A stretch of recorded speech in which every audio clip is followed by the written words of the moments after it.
Dear mods, can we just block the constant posts asking how to make $1 million overnight without working? IMHO get rich quick schemes are the antithesis of entrepreneurship. But it feels to me like that is basically a decent quantity of posts on this. Am I wrong? If we block these posts, how will I ever find out how to be a millionaire overnight?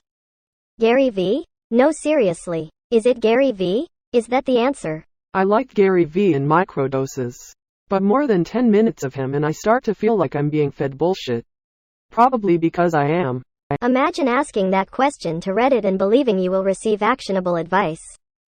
I have the secret video that will fix everything for you with a can't miss prospect in any country. All for $19.95. I think it's a mix of online entrepreneurs selling it as a dream lifestyle and people needing to make ends meet as soon as possible in this shitty economy.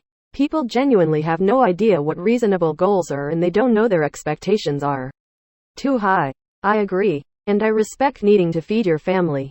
But the question should be, what is a reliable way to feed my family and hopefully be self-sufficient in a year? Not, how do I make $1 million ASAP for little to no work?